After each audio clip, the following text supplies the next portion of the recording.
One evening, about a week after the kiss, Ava invited me over to Jake's house for a quiet night in. Jake was still out of town, and I knew that being alone with her again might lead to more than just casual conversation. But despite the risks, I went. I told myself that we needed to talk, to clear the air, and figure out what this all meant. But deep down, I knew that wasn't the only reason I wanted to see her. When I arrived, Ava greeted me with a nervous smile. She was dressed casually, but there was something different about the way she carried herself, as if she, too, was unsure of where things were heading. We sat down on the couch, wine in hand, and for a while, it felt like we were just two friends again, talking about nothing in particular. But as the night went on, the conversation inevitably drifted back to what had happened between us. About the other night, Ava started, her voice hesitant. "I've been thinking about it a lot." "Me too," I admitted, my heart racing as I waited for her to continue. She set her wine glass down, turning to face me fully. "I don't know what this is, Emma. I didn't mean for any of this to happen, but I can't stop thinking about you. About us." Her words hit me hard, and I felt my pulse quicken. I didn't know what to say. I had been wrestling with the same feelings, the same confusion, but hearing her say it out loud made it all the more real. "I feel the same way," I finally admitted, my voice barely a whisper. "But we can't keep doing this. It's not fair to Derek, and I don't want to hurt him." "I know," Ava said, her expression pained. "But I can't pretend like I don't feel this. I don't want to ignore it." We sat in silence for a moment, the weight of our words hanging between us. I knew we were at a crossroads, that we needed to make a decision before things spiraled even further out of control. But the pull between us was undeniable, and I wasn't sure I had the strength to walk away. Without saying anything, Ava reached out and took my hand, her touch sending a familiar jolt of electricity through me. I looked into her eyes, and in that moment, I knew that whatever happened next, there was no going back. I leaned in, and this time, the kiss was immediate, full of pent-up emotion and desire. It wasn't tentative like the first time. This was something more intense, something that had been building between us for weeks. As we kissed, everything else seemed to fade away. The guilt, the confusion, the consequences. All I could think about was her, the way she made me feel, the rush of excitement and danger that came with every touch. It was like nothing I had ever experienced before, and I couldn't stop myself from wanting more. But as quickly as it began, reality crashed down around me. I pulled away, my heart racing, and stood up abruptly, trying to catch my breath. "We can't do this," I said, my voice shaky. "It's not right." Ava stood too, her expression torn. "I know, Emma. But what are we supposed to do? Pretend this isn't happening?" "I don't know," I admitted, tears welling up in my eyes. "But we have to stop. We can't keep crossing this line." She nodded, but I could see the same conflict in her eyes that I felt in my own heart. We were both trapped in this impossible situation, drawn to each other but bound by the commitments we had to other people. It was a mess, and I didn't know how to fix it. Over the next few weeks, Ava and I did our best to keep our distance. We saw each other in passing, exchanged polite greetings, but avoided spending any real time together. It was excruciating. Every time I saw her, my heart would race, and I'd feel that same pull, the same desire to be close to her. But I knew that giving in to those feelings would only make things worse. Meanwhile, my relationship with Derek began to feel strained. I couldn't shake the guilt I felt for what had happened with Ava, and it was affecting everything. Our conversations, our intimacy, the way I looked at him.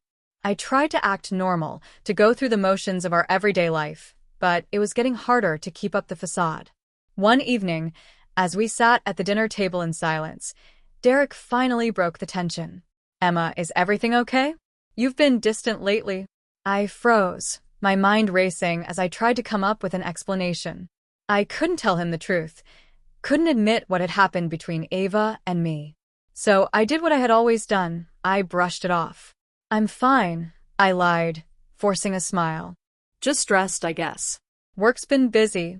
Derek didn't seem convinced, but he let it go, and I felt a pang of guilt for deceiving him yet again. I knew I couldn't keep this up forever, but I wasn't ready to face the consequences of my actions. As the weeks turned into months, Ava and I continued to avoid each other, though the tension between us never fully dissipated. I missed her, missed the connection we had shared, the way she made me feel alive in a way I hadn't felt in years. But I knew that being around her was too dangerous, that it would only lead to more complications. Then one day, everything came to a head. It was a warm summer afternoon, and I was out in the garden, pulling weeds and trying to keep my mind off of everything. Derek had taken the kids to the park, and I was grateful for the solitude. But then I heard footsteps approaching, and I looked up to see Ava standing at the edge of the yard, her expression conflicted.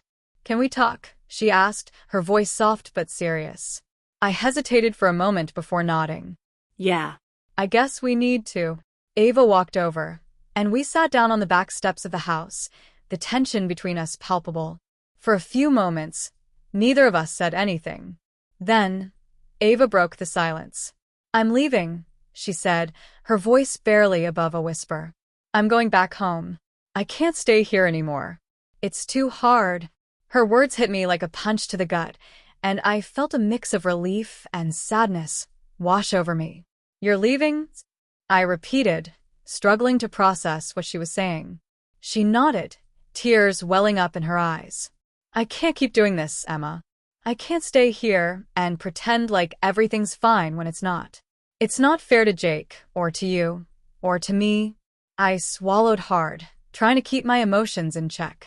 "I get it. I understand." For a long moment, we sat there in silence, the weight of our unspoken feelings hanging heavy in the air. I knew this was the right decision, that Ava leaving was the only way to break free from the mess we had created. But it didn't make it any easier. "I'm going to miss you," Ava said finally, her voice thick with emotion. "I'm going to miss you too," I whispered, my heart aching with the weight of everything we had left unsaid. We sat there for a while longer, neither of us wanting to say goodbye, but knowing that we had to. Finally, Ava stood up, wiping the tears from her eyes. "Take care of yourself, Emma," she said, her voice soft but sincere. "You too," I replied, my voice barely audible. And with that, she walked away, leaving me alone with my thoughts, my guilt, and the memories of what could have been. In the weeks that followed, life slowly returned to normal, though the emptiness left by Ava's departure lingered. I focused on my family, on repairing the cracks in my marriage, and trying to move forward. Derek never suspected a thing, and for that, I was grateful. But there were still moments, quiet moments, when I thought of Ava, when I wondered if she was thinking of me too. Looking back, I realized how easily things could have gone differently, how one more touch, one more moment, could have changed everything. But in the end, I chose my family. I chose the life I had built with Derek, and while it wasn't perfect, it was mine. And as time went on, the memories of Ava faded, replaced by new ones, new experiences, new joys. But a part of me would always remember her, the way she made me feel, the choices we almost made, and the life that could have been. Because sometimes, the hardest choices are the ones you make in silence, in the quiet spaces where no one else is watching. And those are the choices that define who you are and what you hold most dear. As the weeks turned into months, the memory of Ava became a bittersweet echo in my mind, one that I had learned to live with. The pain of her departure dulled over time, and I found myself getting back into the rhythm of everyday life. Derek and I began spending more time together, weekend trips, family dinners, and quiet evenings where we actually talked instead of just coexisting in the same space. It wasn't perfect, but we were making an effort, and for the first time in a long time, it felt like we were reconnecting. But even as things improved with Derek, I couldn't completely shake the memory of what had happened with Ava. It wasn't just about the kiss or the tension between us. It was about how I had let myself drift so far from the person I thought I was. I had always believed in loyalty, in the idea that marriage was built on trust and fidelity. And yet, I had let myself be tempted by something or someone outside of that commitment. It was a sobering realization, and one that forced me to take a long, hard look at my marriage and my life. I began to see the cracks that had formed over the years, the distance between Derek and me, the unspoken resentments, the lack of real communication. And while Ava had been a symptom of those problems, she wasn't the cause.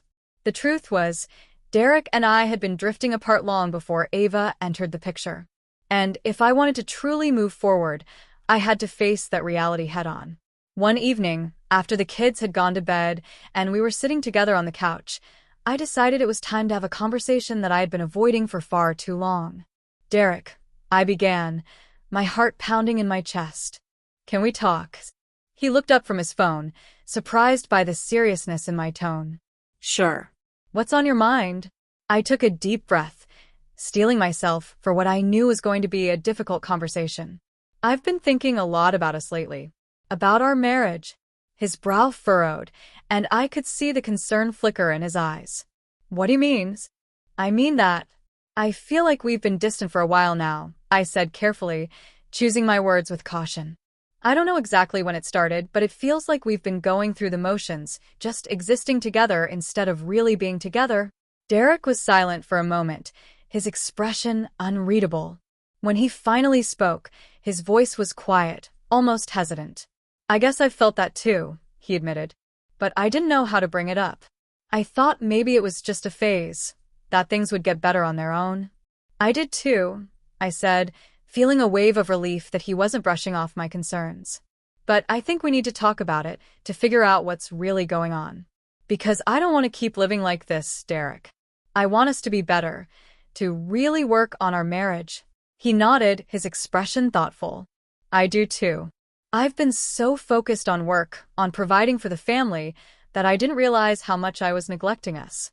I'm sorry, Emma. I should have been more present, more involved." "I'm not blaming you," I said softly. "I know we've both been busy and life gets in the way sometimes. But I think we both need to make more of an effort if we want to fix this."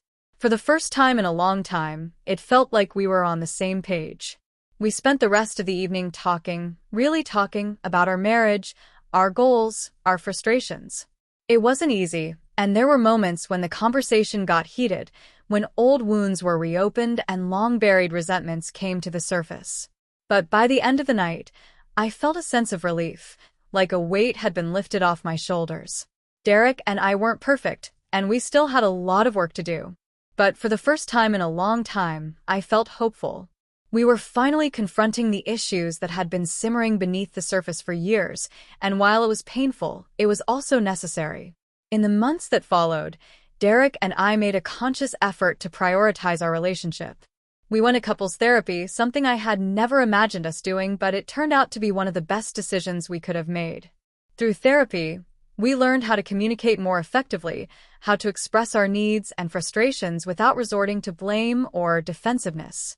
We also started spending more quality time together, date nights, weekend getaways, and even just small moments of connection throughout the day. It wasn't always easy, and there were still times when we fell back into old patterns. But we were trying, and that made all the difference. As my relationship with Derek improved, the memories of Ava slowly began to fade. I no longer felt the same pang of guilt or longing when I thought about her. Instead, I saw her as a turning point, a catalyst that had forced me to confront the cracks in my marriage and make the changes that were necessary to move forward. And while I would always remember what had happened between us, I no longer felt trapped by it. I had made my choice, and I had chosen my family. It wasn't the easy choice, but it was the right one. One afternoon, about a year after Ava had left, I received a message from her out of the blue. "Hey Emma, I hope you're doing well. I've been thinking about you lately, and wanted to check in. Would love to catch up if you're open to it." I stared at the message for a long time, my heart racing as I considered how to respond. It had been so long since I had spoken to Ava, and part of me was curious to know how she was doing. But another part of me, the part that had worked so hard to rebuild my life with Derek, was hesitant. In the end, I decided to respond. "Hey, Ava. It's good to hear from you. I've been doing well. Thanks for asking. I'd be open to catching up sometime." We arranged to meet for coffee a few days later, and as I walked into the cafe where we had agreed to meet, I felt a strange mix of nerves and nostalgia. When I saw Ava sitting at a table near the window, a warm smile on her face, I felt a rush of emotions, fondness, regret, and something else I couldn't quite place. Emma, she greeted me, standing up to give me a hug. It's so good to see you. You too, I replied, smiling as I sat down across from her.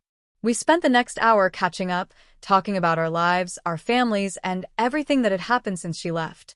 It was strange sitting there with her, knowing all that we had been through, but at the same time, it felt normal. There was no tension, no unresolved feelings, just two old friends reconnecting after a long time apart. As we finished our coffee and prepared to say goodbye, Ava looked at me with a soft, knowing smile. I'm glad we could do this, she said. I've missed you, Emma. And I'm glad to see that you're doing well. I've missed you too, I admitted, feeling a pang of nostalgia. And yeah, things have been good. I'm happy. I'm happy for you, she said sincerely. I really am. We hugged one last time before parting ways, and as I walked away from the cafe, I felt a sense of closure that I hadn't realized I needed. Seeing Ava again had brought everything full circle, and I knew now that I had truly moved on. I had made my choice, and I had chosen the life I wanted, the life that mattered most. And as I walked home to Derek and the kids, I knew that I had finally found peace. Sometimes, life catches you off guard in ways you never expect. My name is Emma, and I've been living in the same neighborhood for the past 6 years. It's a peaceful, close-knit community in a suburban town, where everyone knows each other by name, and we all take turns hosting barbecues or holiday parties. My husband, Derek, and I are in our mid-30s, and we've always been the couple who's just comfortable. We have 2 kids, a nice house, and a daily routine that, while predictable, is safe and familiar. But that all changed when Derek's old college buddy and our neighbor, Jake, had his sister come to stay with him. Jake and Derek had been close since their university days, and after we moved into the neighborhood, we naturally spent a lot of time together as families. Jake was single and always seemed content with his bachelor life, but we'd heard bits and pieces over the years about his younger sister, Ava, who lived out of state. We knew she was a bit of a free spirit, always traveling, always on the move. I had never met her before, but I'd heard plenty of stories. When Jake mentioned casually one weekend that his sister would be staying with him for a couple of months, I didn't think much of it.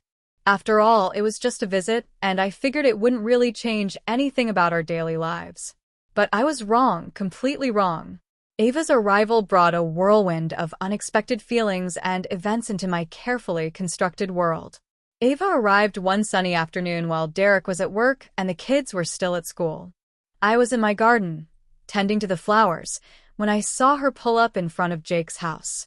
She stepped out of the car, and I was struck by how different she was from the picture I'd painted in my mind. She was tall, with long, flowing blonde hair and an effortlessly casual, yet stylish way about her. Her confidence was palpable, the kind of energy that makes you sit up and take notice. I walked over to introduce myself, and she greeted me with a warm smile and a hug as if we'd known each other for years. Hi, you must be Emma. Jake's told me so much about you, she said, her voice warm and inviting. I laughed, shaking her hand. Yes, and I've heard plenty about you, too. Welcome to the neighborhood. As we chatted for a bit, Ava's charisma was undeniable. She had an easy charm, the kind of person who could strike up a conversation with anyone and make them feel instantly at ease. Over the next few weeks, I began seeing more and more of her. Since Jake was often busy with work, Ava spent a lot of time at our place helping out with the kids or simply hanging around while Derek and I prepared dinner. She fit seamlessly into our lives, and it wasn't long before I started to feel a connection to her, something more than just friendship. It was subtle at first, just little moments here and there. We'd laugh a little too much at each other's jokes, and I'd catch her gaze lingering on me a second too long. I brushed it off, thinking I was reading too much into things. But the truth was, I found myself drawn to her in ways I hadn't expected. She was fun, adventurous, and had this magnetic energy that I couldn't quite explain. Derek seemed oblivious to the growing tension between Ava and me. He liked her, of course, who wouldn't? But he was busy with work and didn't notice the way she and I had started to gravitate toward each other. It felt innocent enough at first, just two women becoming fast friends. But deep down I knew it was more than that. Then came the night that changed everything. It was a Friday evening, and Jake had gone out for the weekend, leaving Ava to her own devices. Derek had a late meeting, so I invited Ava over for dinner to keep her company. The kids were with my parents for the night, so it was just the two of us. We made pasta, opened a bottle of wine, and sat out on the back patio as the sun set, talking about everything and nothing. The conversation flowed easily, and I felt more relaxed with her than I had with anyone in a long time. At some point during the night, the conversation shifted to more personal topics. Ava started opening up about her life, about how she had never really settled down, never stayed in one place for too long.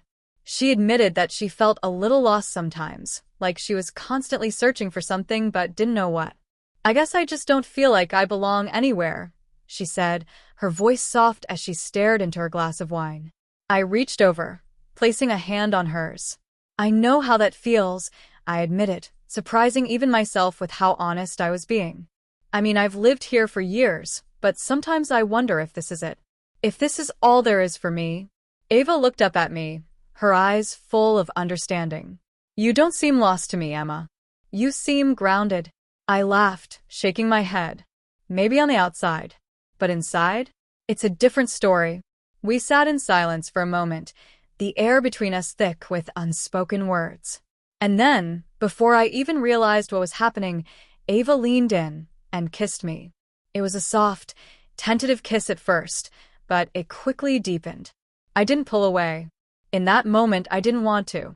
It was like all the tension that had been building between us over the past few weeks finally found its release, and I couldn't stop it.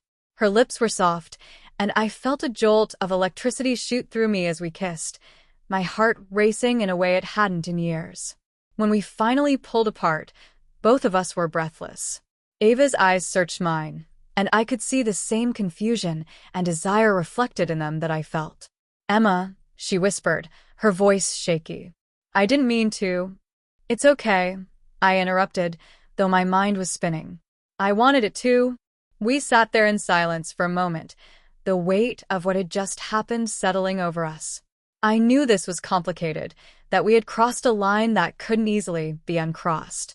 But the truth was, I didn't regret it. There was something undeniable between us, something that I hadn't felt in a long time, and I wasn't sure how to handle it. The days that followed were filled with a confusing mix of guilt, excitement, and anticipation. I couldn't stop thinking about the kiss, about how it had felt so right in the moment, yet so wrong afterward. Ava and I tried to act as if nothing had happened, falling back into the routine of casual conversations and friendly hangouts, but the tension between us had shifted. Every time I saw her, I felt that familiar pull, the same magnetic attraction that had led to the kiss in the first place. Derek, still oblivious, carried on with his busy work schedule, and I found myself torn between my life with him and the unexpected connection I had formed with Ava. I knew I couldn't keep this secret forever, but I wasn't ready to let go of whatever this was between Ava and me. It was something I hadn't felt in years, a spark, a sense of being seen and understood in a way that I hadn't experienced with Derek in a long time.